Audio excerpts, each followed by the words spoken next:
Hi, என் பேர் ரஞ்சித். நான் குஜராத் பரூச்லேருந்து பேசுகிறேன். நான் ஒரு லாஸ்ட்டு 6 மந்த்தாக இந்த ஸ்டாக் மார்க்கெட்டில் ட்ரேட் பண்ணிகிட்ருக்கேன். அந்த எக்ஸ்பீரியன்ஸ் வந்து இப்போ நான் ஷேர் பண்ணலான்னு இருக்கேன்.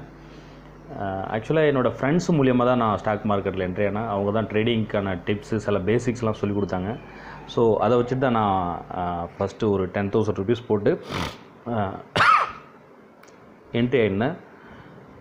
ஃபஸ்ட்டு வந்துட்டு ட்ரேடு வந்துட்டு எந்த ஒரு செட்டப்புமே இல்லாமல் நான் அந்த சூப்பர் ட்ரெண்டில் வந்து பை சிக்னல் கொடுத்தா பை, செல் கொடுத்துருந்தா செல் அப்படின்னு சொல்லிட்டு தான் ட்ரேட் பண்ணியிருந்தேன். ஃபஸ்ட்டு ஒரு 2 days எனக்கு வந்துட்டு ப்ராஃபிட்லாம் வந்துச்சு. ஆனால் வித்தின் வீக்குள்ளே என்னோடய 10,000 rupees ஃபுல்லாகவும் அப்படியே வாஷ் அவுட் ஆகிடுச்சு. ஸோ அதுக்கப்புறம் தான் வந்துட்டு இன்னும் வந்துட்டு கற்றுக்கணும் நிறையா. வெறும் இந்த சூப்பர் ட்ரெண்டை வச்சு மட்டும் ட்ரேட் பண்ண முடியாதுன்னு சொல்லிட்டு இண்டிகேட்டர்ஸ் பற்றிலாம் நிறையா படிக்க ஆரம்பித்தேன். அதை பற்றி கொஞ்சம் சர்ச் பண்ணிவிட்டு ஸ்டொக்காஸ்டிக், MACD, RSI இதோட 3ஓட காம்பினேஷன் வச்சுட்டு எப்படி பை சிக்னல் எப்படி எடுக்கிறதுன்னு சொல்லிட்டு அதை வச்சு எடுத்திருந்தேன். அது வந்துட்டு கிட்டத்தட்ட அதுவும் 500 rupees ப்ராஃபிட் கொடுக்கும். ஒரே நல்ல 3,000 rupees லாஸ் ஆகிடும். ஸோ ஒரு 10 daysக்குள்ளே என்னோடய அடுத்த இன்னொரு 10,000 வாஷ் அவுட் ஆகிடுச்சு. ஸோ நமக்கு இனிமேலுக்கு ட்ரேடிங்கே செட் ஆகாது, இனிமேலுக்கு நம்ம பண்ண வேணாம்னு சொல்லிட்டு நான் வந்துட்டு வெளியில் வந்துட்டேன். அதுக்கப்புறம் அந்த பெங்களூர்லேருந்து இந்தூரில் எல்லாம் அந்த கால்ஸ் கொடுக்குற டீம் வந்து கால் பண்ணியிருந்தாங்க. அவங்க வந்துட்டு சில கால்ஸ் எல்லாம் கொடுத்தாங்க. சார், இதே போல் நாங்கள் கால்ஸ்லாம் கொடுக்குறோம், இந்த கால்ஸை வந்துட்டு நீங்கள் வாட்ச் பண்ணுங்கள், கரெக்டாக ஹிட் ஆனால் மட்டும் நீங்கள் வந்துட்டு எங்களுக்கு ஃபர்தராக பே பண்ணுங்கன்னாங்க. சரின்ட்டு ஓகேன்னு நான் ஒரு 2 நாள் வாட்ச் பண்ணேன். எனக்கு கரெக்டாக அக்யூரேட்டாக போயிருந்துச்சு. ஸோ அதுக்கப்புறம் நான் ஒரு 5,500 rupees per month நான் கொடுத்துட்டு நான் அவங்கள்ட்ட சேர்ந்துருந்தேன். அதுக்கப்புறம் எனக்கு கொடுத்த கிட்டத்தட்ட ஒரு 10 காலில் வந்து 8 கால் ஃபெயிலியர். சுத்தமாக எதுவுமே டார்கெட் போகவே இல்லை. இல்லை சார், நம்ம ரிகவர் பண்ணிக்கலாம்னு இதே தான் சொல்லிக்கிட்டு இருந்தாங்க தவிர கடைசியில் எனக்கே ஒரு கோவம் வந்துட்டு, சரி இனிமேலுக்கு உங்கள்கிட்ட நீங்கள் எனக்கு கால் பண்ண வேணாம்னு சொல்லிவிட்டு அதிலேருந்து வெளியில் வந்துட்டேன். அதுக்கப்புறம் வந்துட்டு இந்த ஸ்டாக் மார்க்கெட்டே நமக்கு வேணாம், இது நம்மளால் ஒன்றும் பண்ண முடியாதுன்னு சொல்லிட்டு நான் வெளியில் வந்துட்டேன். அதுக்கப்புறம் ஒரு இன்ட்ரெஸ்ட்டில் வந்துட்டு என்ன தான் அப்படி ஸ்டாக் மார்க்கெட்டில் இருக்குன்ட்டு நிறைய சர்ச் பண்ண ஆரம்பித்தேன். அப்போ தான் வந்துட்டு டேனியல் சாரோட மார்க்கெட் கரெக்ஷனுங்கிற வீடியோ ஃபஸ்ட் டைம் நான் பார்த்தேன். ஸோ அதில் வந்துட்டு அவங்க சொல்லியிருந்தாங்க, இதே போல் மார்க்கெட்டில் கரெக்ஷன் ஒன்று இருக்குது, ப்ரைஸ் ஆக்ஷன் மெத்தடு மூலியமாக தான் மார்க்கெட் வந்து பர்ஃபெக்டாக ஃபாலோ பண்ணி அதை ஃபாலோ பண்ணிகிட்ருக்கு. ஸோ நான் இமீடியட்டாக அவங்களுக்கு கால் பண்ணி பேசியிருந்தேன். இதே போல் கிளாஸ் ஜாயின் பண்ண சொல்லியிருந்தாங்க. நான் ஒர்க் பண்ணியிருக்கிறதுனால மார்னிங் எனக்கு 5:30 6 o'clock கிளாஸ் வர சொல்லியிருந்தாங்க. நான் டெய்லியும் ஒரு 10 days கிளாஸ் போயிருந்தேன். அப்போ தான் தெரிஞ்சு நமக்கு வந்துட்டு எதுவுமே தெரியாமல் நம்ம ஸ்டாக் மார்க்கெட்டில் வந்துட்டு இது வரைக்கும் ட்ரேட் பண்ணியிருக்கோம். ட்ரெண்டுனா எதுவுமே தெரியல, சப்போர்ட் அண்ட் ரெசிஸ்டன்ஸ்னால் எங்கே இருக்குதுன்னு கூட தெரியாமல் நம்ம ட்ரேட் பண்ணியிருந்தோம். ஸோ அதெல்லாம் வந்துட்டு ஃபஸ்ட்டு ஒரு 3 days கிளாஸ்லேயே வந்துட்டு நிறைய சொல்லி கொடுத்துருந்தாங்க. அதுக்கப்புறம் செல்ஃபாக எங்களையும் அனலைஸ் பண்ண சொல்லியிருந்தாங்க. எப்படி ஒரு ஸ்டாக் அனலைஸ் பண்ணணும், ட்ரெண்டு எப்படி கண்டுபிடிக்கிறது, அந்த ட்ரெண்டில் வந்து சப்போர்ட் அண்ட் ரெசிஸ்டன்ஸ்லாம் எப்படி நம்ம வரைகிறது, அதை பேஸ் பண்ணி கேண்டில் ஸ்டிக்கில் கன்ஃபர்மேஷனை வச்சு நம்ம எப்படி என்ட்ரி பண்ணுறது, அதை எல்லாமே சொல்லிக் கொடுத்தாங்க.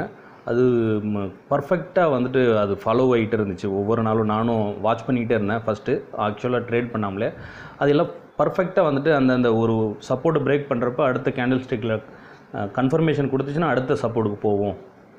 ஸோ அதில் வந்துட்டு நமக்கு இந்த ஸ்டாப் லாஸ் ஹிட் ஆகிறதுக்கு வந்துட்டு சான்சஸ் வந்துட்டு ரொம்பவே கம்மியாக இருந்துச்சு.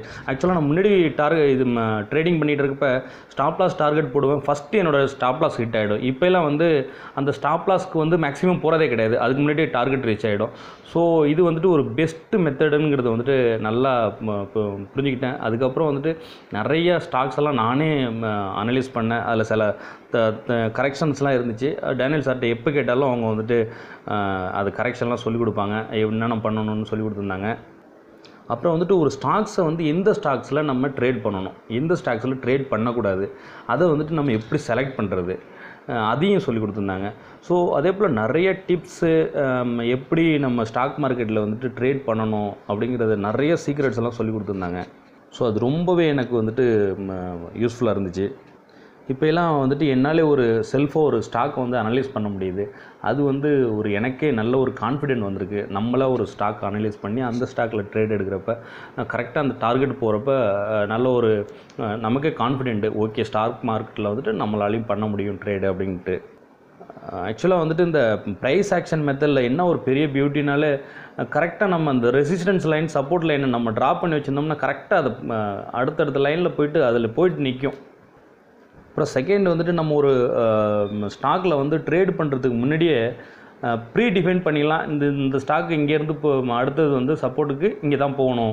ஸோ நம்ம டார்கெட்டை முன்னாடியே நம்மளால் ஐடென்டிஃபை பண்ண முடியும். ஸோ எந்த ஒரு ட்ரேட் எடுக்கிறப்ப நமக்கு ஒரு டென்ஷனோ எந்த ஒரு பதட்டமும் இல்லாமல் ஓகே நம்மளுக்கு கேண்டில்ஸ்டிக்கில் கன்ஃபர்மேஷன் கிடச்சிருச்சு, ஓகே நம்ம ட்ரேட் எடுக்கலாம்னு சொல்லிட்டு ஒரு பயம் இல்லாமல் ஒரு ட்ரேட் எடுக்க முடியுது. இப்போலாம்